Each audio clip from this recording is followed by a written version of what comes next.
Hi guys, mga boss, mga lods. Kumusta? Welcome back to our page.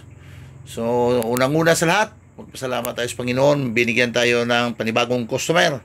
So, malapit lang sa atin ito from Lusaran, Lupisayna. So, ang gagawin natin nito is injection pump conversion from automatic to manual. Avanti Nakbar boys. So, isang Mazda to. Andyan agad si Mr. Dangsky Nabaska. Diretso na tayo dyan. So, unang ginagawa niya dyan, kasi kakonvert natin yan from automatic to manual, pinipull out niya yung buong injection pump dyan. So, papalitan natin yan ng manual injection pump. Si gusto sa may-ari dyan, sa taga-barangay, kasi government vehicle yan, ayaw nila yung electronic injection pump. Kaya nga, pinadalhan sila natin ng manual injection pump para hindi daw sila mahirapan sa pag-ayos, kasi pag electronic, mapipili lang yung shop na marunong pa. So, kaya pinagbigyan naman natin sila. So, hanggat sa makakaya natin, gawin natin. So, tulungan natin yung may-ari dyan. So, isang government vehicle to. Barangay vehicle, issue nila, rescue vehicle. So, yung ginagawa natin yan, simpleng-simple yan. Simpleng-simple. Ayan, ito yung ipapalit natin, bagong dating. So, pinadala pa natin dyan from our supplier. So, isang manual injection pump. Buo talaga. So, siyempre, supplied by Nakmar Auto Parts and General Merchandise yan. So, kitang-kita yung mga painting dyan. Ibig sabihin, yung mga marking. So, dapat hindi galawin.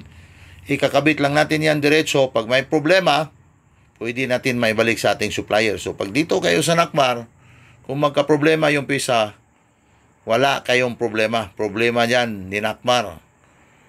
So, ayan, kinakabit na ni Mr. Dangsky Nabaska dyan. Dahan-dahan dyan, Mr. Dangsky Nabaska sa pagkabit. So, basic na basic lang. Kahit saang talyer, pwede yan gawin.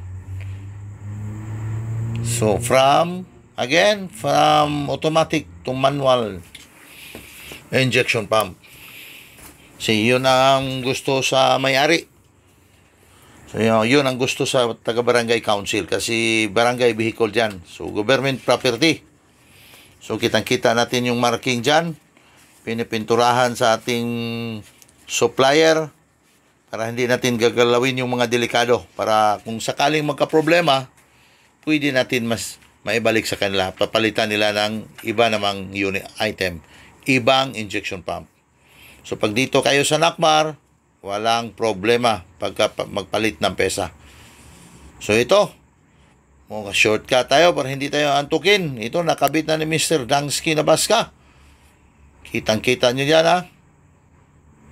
Plastado na. So, ayan yung engine niya, Mazda R2. So, nakabit na yung buong injection pump. So, mayat-maya, siguro paandarin natin yan, mayat-maya, makinig tayo dyan. So, ito, simpleng-simple lang. So, ayan, binabalik na sa partner ni Mr. Dangsky Nabaska na si Bernie Tingkang. So, ibig sabihin dyan, parang goods na yata, binabalik na. Okay, start! Ayun! Ayan, dito, makinig tayo. One check!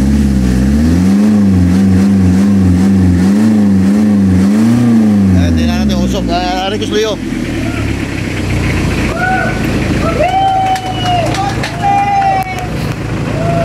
Yes! Rev!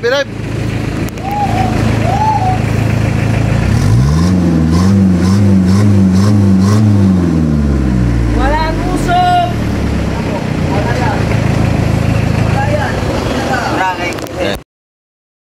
Kita nyo yan, naka-under na. So, siyempre, pag umandar, isuopin natin dyan.